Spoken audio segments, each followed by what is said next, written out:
Welcome to Capture the World with D. Interviews with companies and individuals to learn more about digitally capturing the built world.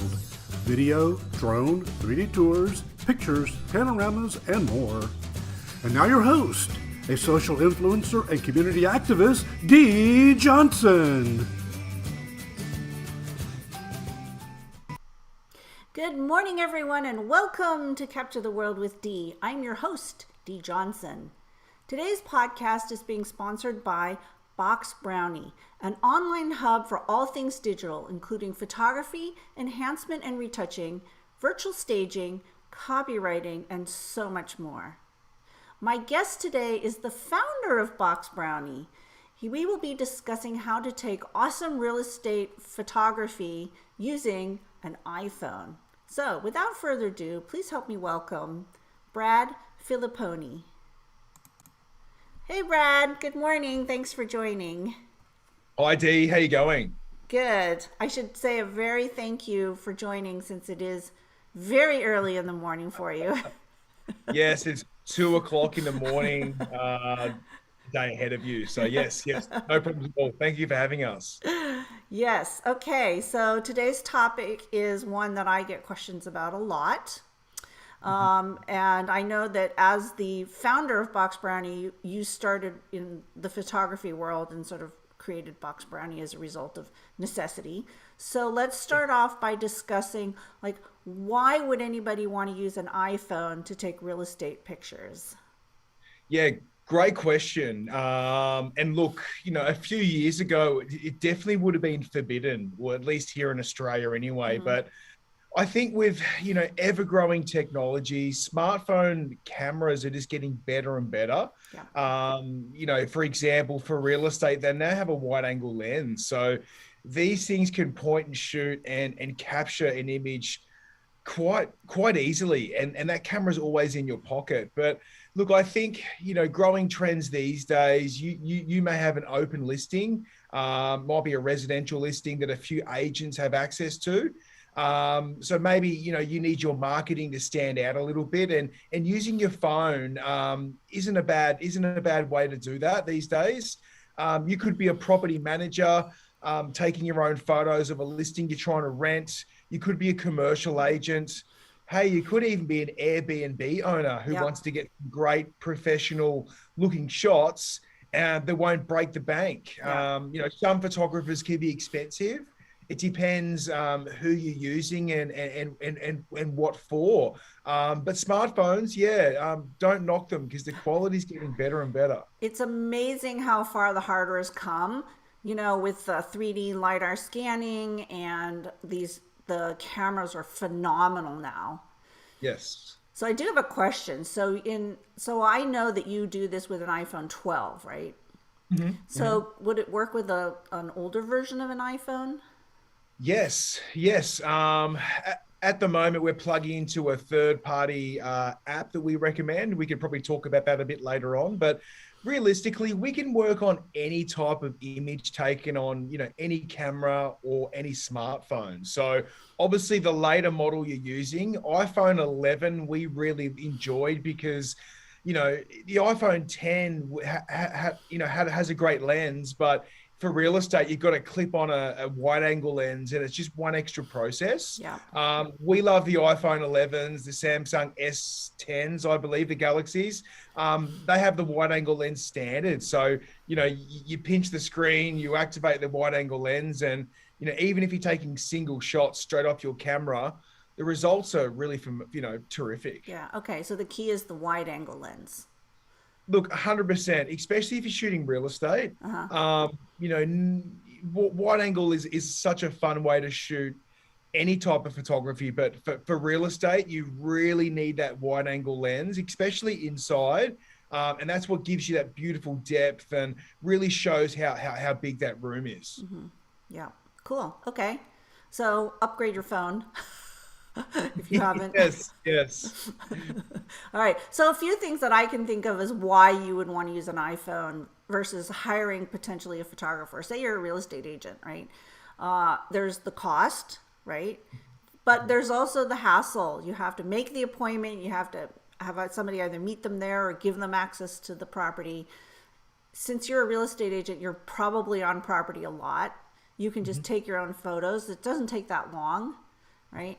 So yeah, there's just a lot of benefits. And then I think if I had a home I was renting on something like Airbnb, Vrbo, would I really want to hire somebody to take the photos professionally, or if I could do it myself, right? Look, I think it's a bit of a case by case basis. Of course, I'm not telling all the listeners just to use their phone and not use a photographer, because I'm one myself. And look, I know how important they can be, especially to a real estate agent or a realtor. You know, they are really paramount to their business. But, you know, if you've got a sticky situation where you're like, hey, I've got no marketing budget, you know, how I need to get this property on the market ASAP. You know, I can't arrange, you know, anybody else. Maybe because of COVID, you might be in lockdown and you can't get tradesmen to the property. It really goes quite deep these days. And at the moment, we're in a lockdown ourselves here on the Sunshine Coast in Australia. And look, we essential workers can work, but you know, let's say you're in a circumstance where you can't leave the home and you can't get a photographer, and you're relying on your homeowner to take photos for you using their smartphone. You can do that these days, and you can get them to shoot everything at eye level, even if you're taking good single shots. So that the quality we can get out of these cameras now, we've got a great pre-photography checklist that we can attach to this later on, like as show notes, and that'll really get the house prepared.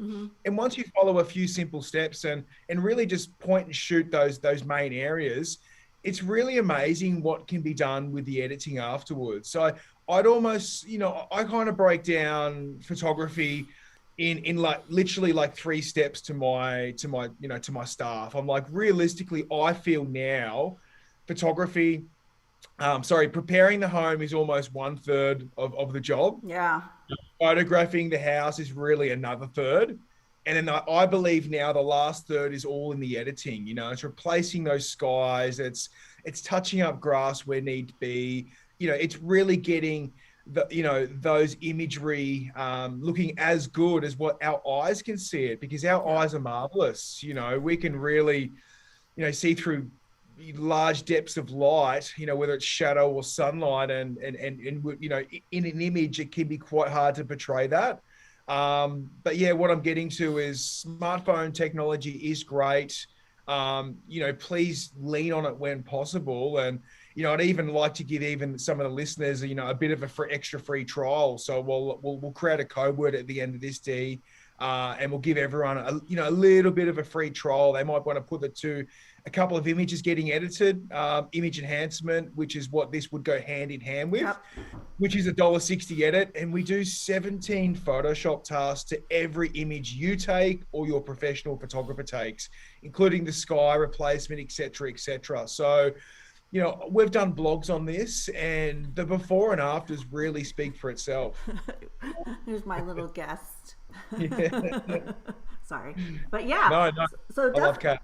Definitely in the US, things are changing. I see more real estate agents taking their own photography. It depends on the region. Like where I live, that's pretty much not done. But 30 miles south of here, it's definitely done. So as sort of things change, this is another tool that you have that you can use. So yeah, terrific. Okay, let's get on to how this all works.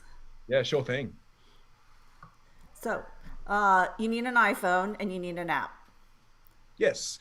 Look, generally, there's a few ways you can do it. At the moment, I suppose we could almost break it down into a single photo. So, you know, obviously using any phone and just opening the camera, you know, on your device, you know, obviously lining up your shot and pressing your shutter to take the photo. We would call that a single shot, a single photo.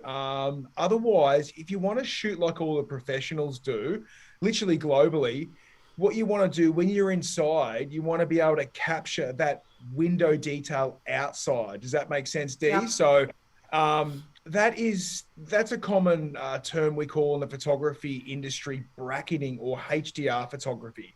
That is where it's almost like you're taking a dark shot and then you're taking gradual lighter shots. And what that does is it picks up all the detail outside and also inside. And in the editing process, we or boxbrownie.com can actually merge those photos together.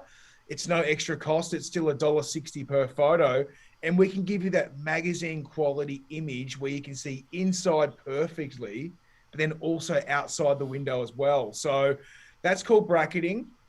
And now that can be done using your iPhone. Unfortunately, I'm a Samsung user myself. I have both phones, to be honest. I use both at work, and I change in between.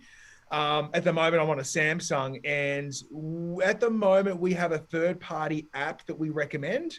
It's called CameraPixels. We've got a terrific blog on that, which I know Dia will definitely show in the notes. But what it does is it actually turns your smartphone into a DSLR camera within reason. I've worked out some terrific brackets for you to input. You do need a tripod and an iPhone holder or a smartphone holder. Once you've got all the settings in there, you open up the app, you line your shot up, you press the shutter. It'll take, I believe, 7 images, dark to light. And with those 7 images, you send them to us, and then we can blend them together. And you've got that beautiful image quality that you can see outside the windows, which is a definite point of difference in the US. We've done recent studies on professional photography, and I do believe roughly 70 to 80% of photographers over there aren't doing this technique. So if you're doing this in your hometown, you will be a step ahead and a point of difference. Yes. So I've been on photo shoots with professionals, and they set up their DSLR camera, and you hear click, click, click, click, click. That's the bracketing that's going on when it's taking multiple photos. I was like, why are you taking so many pictures? Sometimes, click, click, click, click, click. But yes, it's the best way. It will save you bringing studio lighting and excess flashes, etc., setting them up in the room, which can take hours per shot. You can be really in and out of home very swiftly. And the quality's great. You're going to get a great outcome for the time you've spent on the property. So the customer would have to send you all of the bracketed shots, or does the app doesn't put them all together for you? No. So the app, it's a bit clunky, but it's as I said, it's a third-party software. So you get the brackets off your phone, which maybe, let's call it 10 photos at 7 brackets. So that could be 70 images. That's how it works. So it can be quite big. You upload those to our system, follow the prompts, and really go from there. Okay. But yeah, technology is changing, so you never know what's around the corner. And, we could be working on something ourselves. So stay tuned. Okay. So terrific. So a question. So you get a tripod, you mount your device on the iPod, the tripod. How do you know where to take the picture? Because I noticed that normally they go into like the corner of a room. Yep. Great question, Dee. Look, I think with real estate photography, there's no right or wrong, I don't think. Look, I'm a big fan, if you're shooting a bedroom, to shoot it from the doorway. Include a little bit of the door itself, but not the actual door frame, if that makes sense. We've got some great blogs on our website. So if you go to boxbrownie.com, into the blog section, there's some really great photography tips on shooting a home, both with DSLR and smartphones. But I'm a big fan, Dee, of shooting everything at eye level. Okay. I feel that's the way that any buyer is going to walk through a property. I'm not a huge fan of the low, funky angles that some people do on the side, because, very rarely is a buyer walking around like this. So don't shoot things too wide. Sometimes with a smartphone, if you open the wide angle lens up, it can actually make it look bigger than what it is. So a good tip can be to sort of pinch the screen in a little bit, so you're not making it look like an aircraft hangar. Tripods are great at the moment with this app. They are needed because any movement, can be different between the shots. But I think a really great tip, especially if you're a realtor or really new into real estate or property photography, just shoot more angles on site. Just if you're shooting the kitchen, maybe shoot 3 different angles, because when you get home and you're offside and you're a bit more relaxed, you might prefer one angle over the other. Mm-hmm. That's probably a really good tip as well, because it's going to save you going back to the property and maybe getting that shot you could have missed. Yeah. So take more than you think you need, right? Yeah. I believe so. If you shoot 100 shots, you've got to get one good one, right? Like, Yeah. with Yeah. reason, it's just that strength in numbers sort of style thing. Just shoot more angles and pick out your favorites, when you're sitting down in front of your computer. Yeah.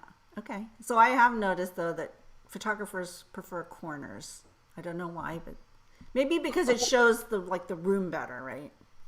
Look, I am a big fan of corners. You're sort of showing the depth of a room. If possible, it's great to try and get 2 or 3 different rooms in the one shot. For instance, you could be shooting in the living area, which leads out to the dining area, and you have the door open showing maybe the patio or the balcony shot, if that makes sense. Sometimes it's good to, try and get as much as you can in the one shot. Our pre-photography checklist is so good for photo shoots. I can't stress more about that. If you haven't seen it, I highly recommend it. Give it to your owners because presentation is so important.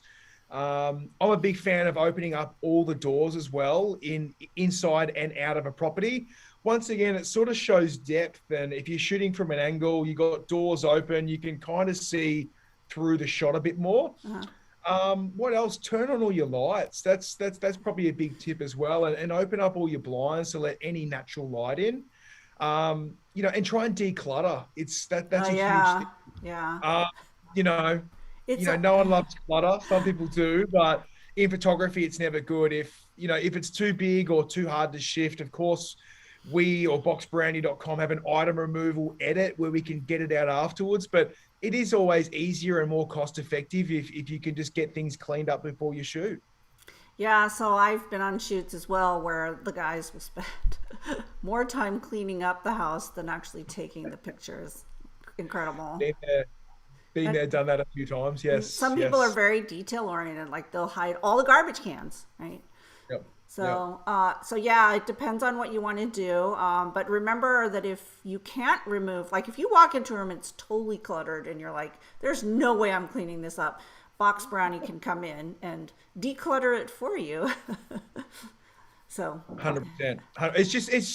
It's just a nice backup. Editing should always be used as a backup. Of course, when you're editing photos, it's got to get done anyway. But I mean things more like item removal or, it should only be used as a backup. But sometimes it's a lot easier to edit it out than actually move it in real time. Yeah. Or you might have a tenanted property which could be why you're taking smartphone images.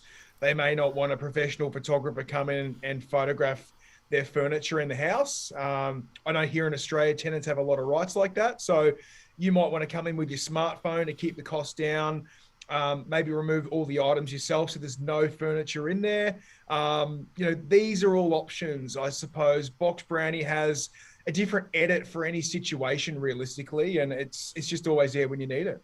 Yeah. And if you walk into a house that somebody's moved out of, it's empty. It always looks better when it's, got furniture in. You can virtually stage it too. By virtual staging just means adding furniture into the picture after you've taken the picture. 100% D. It's our best seller in roughly 104 countries we service. It's where we put digital furniture into a vacant photo. We can have furniture and remove it first and then add furniture. But this technique is awesome. And we can actually virtually stage iPhone or smartphone photos as well. And it looks terrific. So I'll send some examples through of those as well. You may be able to use it. And this is really the power of your smartphone. It can do all this already. And when you look at the blog where we compare a DSLR with a smartphone with the photos, the exact same shot on the exact same tripod, I was really speechless myself. And I was using a Samsung S10 at the time with a clip-on moment lens, which are terrific lenses for smartphones as well. The results are terrific. And when you're the end user looking at these photos on your iPhone, you might be browsing the property portals on your smartphone or even your tablet. I don't think they're even going to tell the difference. Yeah. If you're a photographer, yes, maybe you're going to pick up spots in the photos, the differences, but for the average Joe, they're not going to have any idea it was shot with a phone. I can guarantee. That is so true. Because when I go to these conferences and they put up the professional photography, and then the other one, I'm like, I like the other one better. And everybody's like, Yeah. ah, and I'm like, I don't see that at all. Like, Yeah. So when your eyes aren't trained what to look for, D, yeah, the smartphones are great. I'm really not knocking photographers, but when top DSLR brands are saying sales are dropping 30-40% year on year, they're blaming the smartphones. That's literally, these are test cases. I don't know the future of DSLRs. I think there's always going to be enthusiasts out there who love it. Almost like the film cameras. They just love film because it's raw and ready. You know what I mean? I almost think DSLRs may take that route.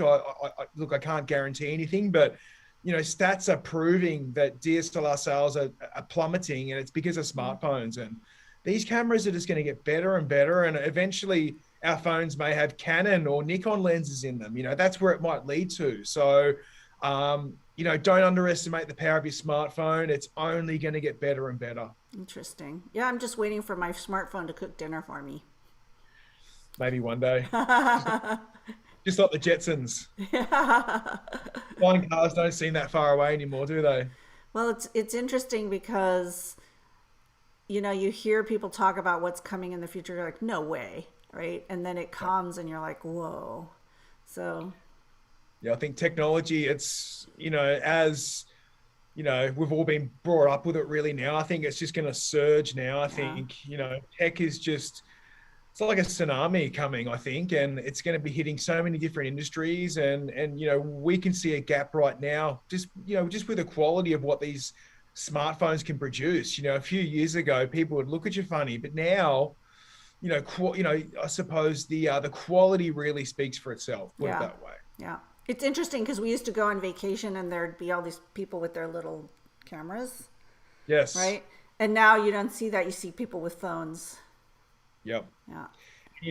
I was only speaking to someone in my office the other day about this, and they've got a really awesome DSLR setup, and they're taking great shots of the sunset. I think they were in Greece, I believe, and then they were trying to balance the light and shoot that beautiful sunset on the DSLR, which can be quite hard actually within reason to get it right.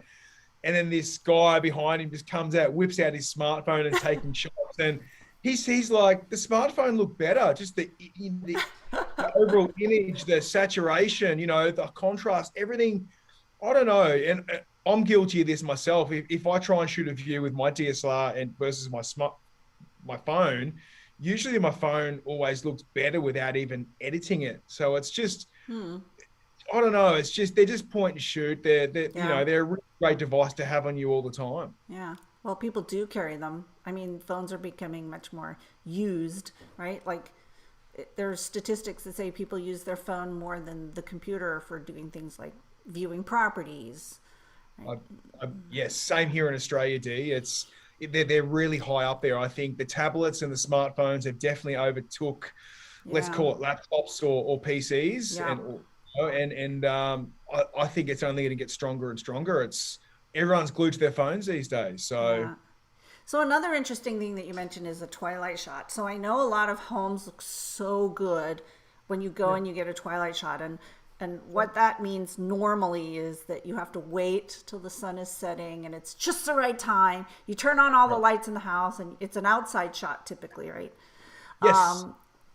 But if you don't want to do that, Box Brownie can create that for you, right? Why don't you talk about that? 100%. I suppose as a property photographer, I was one for 16, 17 years here in Australia. I first started shooting real estate on film camera, and we spoke about that last time, hand delivering photos, but dusk photo shoots are always the premium time to shoot any listing. You've got, it's just a beautiful time of the day, and it really unlocks this magical feeling at the property. And that's what dusk does, and it sells, and all the real estate agents out there know this. So dusk shoots are generally more expensive. Photographer will charge more. Obviously, it's that time of night where the homeowners or even the tenants, it's usually dinner time. So it's a bit of a tough time to shoot in some circumstances. Yep. And depending on your location, light can drop really fast. Like, you'd be running around like a headless chook trying to get all the photos. And, you've got to really time it properly, because your light can drop in a couple of minutes, and you've really got to know your shots and where you want to take them, and your shutter could be open for 30 seconds, if not more, per shot. So it's quite strategic and almost a little bit stressful as a photographer. Yeah, I've heard that. And I love the thrill. Like I love the chase. How many shots can I get? I'd almost, bet against myself, and I used to love it as a photographer. But if you're new to the industry, yes, it's quite stressful. And if you muck up, there's only literally, 5, or if you work 7 days a week, there's only 7, you've only got 7 chances at a dust shoot. And, I remember as a photographer, I was banged up for a month and a half in advance. And at some stage I was working 7 days just to get these shoots done. So if you muck up at a shoot and you're busy, it's hard to get back there. Yeah. But yes, we have a hack. It's called day to dusk, or a twilight conversion. So we can darken the image at a beautiful sunset and then activate the lights in the editing process. And look, these are, NAR, National Association of Realtors, say that dusk photography gets 500% more inquiry on your click-through rate. So your ad's going to be clicked on 5 times more if you've got a beautiful dusk shot as your hero or first image on your real estate portal. So even if you just did the one edit, which would cost you, $4, it's a great investment. Yeah. And a lot cheaper than a dust shoot. Yeah.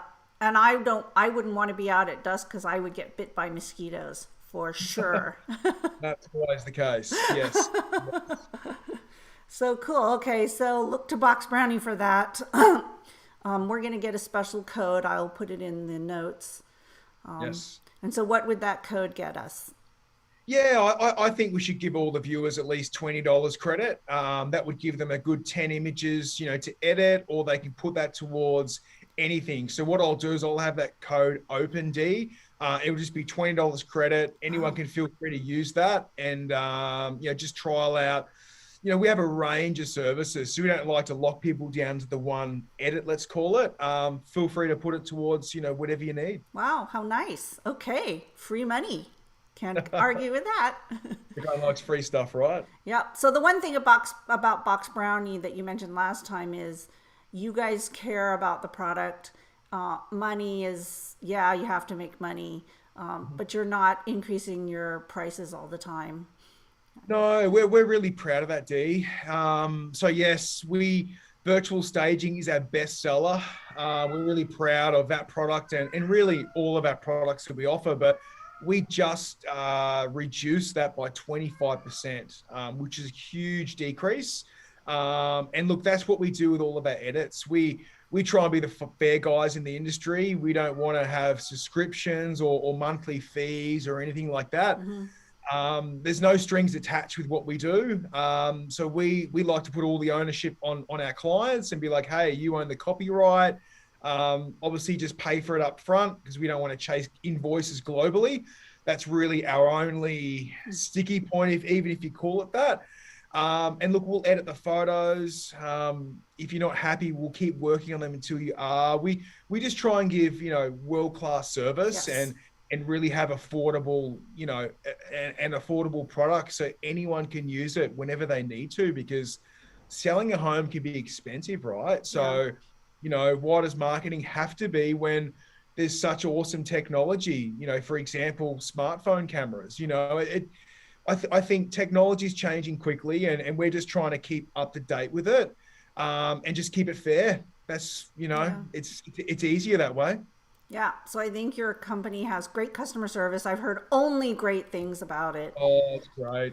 Yeah. Thank you. So if you haven't checked it out, check them out. It's boxbrownie.com, BoxBrownie.com. It's just my spelling. Great. We're trying really hard since lockdown. We're usually on planes internationally literally every 2 weeks on average. We spend more time overseas than what I do on our Australian soil, but customer service, since we've all been home under the one roof, it's been a large factor. Obviously, we've always given it plenty of attention, but now it's got extra attention, more staff, in our head office here, I think the whole user experience has to be amazing. We know we've got a great product that works. And I think when you're backed up by even better customer service, people Yes. feel comfortable. And look, we are a website. If you haven't used this before, some people are a bit hesitant these days. And you've got to make the whole process easy. And look, we try our best every day, Dee. Yes. We really do. Good customer service can set one company apart from another and make or break you. And a lot of people don't believe that, but it's true. Customer service is key. I feel that way. Yeah. If you have a bad taste in your mouth, you might tell people, but if you have a good taste in your mouth, you're going to tell people as well. So you might as well try and do good and Sure. just put your foot forward. And it's a way that you can say to the your customers, "Hey, I care about you. This company does care about you." So it can be really useful. So, but I come from customer service, so of course I'm biased. No, it's got to be important. So you just got to do all the right things, Yeah. don't you? All right. So I get that code and I'll post it for you guys. Definitely take advantage of it. Try them out. It's a great company. And thank you so much, Brad, for joining today and talking to us about using your iPhone to take pictures. So if you haven't tried it yet, go out there and give it a shot. My pleasure, Dee. Thanks for having me on once again. But look, yeah, smartphones are great. Give it a trial. You got a free trial now, everybody. So just try it out and see what you think yourself. But anything late model like your Samsung Galaxy S10, your iPhone 11 above, make sure you activate that wide angle lens, and you might be pleasantly surprised how good the quality is, especially with a bit of editing. The camera phones are good straight off the camera anyway, but give it a bit of editing and it can really bring it to life. Yeah. I mean, I think that's also key because a lot of professional photographers get their shots edited, right? Yeah. Most of them, I would say. I would say any photo you see on any publication has been photoshopped, whether you know it or not. And real estate photographers would not give their photos back unless they're edited, put it that way. So I'd say if it was shot by a professional, it's been retouched in some sort of format. Yeah. So you might as well do it right. And it's all about ethical marketing, which we've spoken about before as well. Like, we'll edit the photo, but we'll only make the photo as the eye sees it. We won't, remove power lines or obstructions that are really falsifying that imagery. So I think there's a fine balance. You want to make it look as good as it can, but you don't want to overdo it and mislead anybody. True. Yeah. Well, good to know. All right. Well, thank you so much for joining. I will have Brad on again in a few months when he has some new announcements of some stuff coming up. So sounds great. Watch out for We've got that. a few things coming. So I think, we can line up some future chats, and we've got some groundbreaking technology coming out, and plenty in the pipeline as always. So yeah, thanks for having us. I really appreciate it. All right, Brad, take care. Thank you, You too, everyone, Denise. for joining. I'll see you in 2 weeks. Take care. Bye.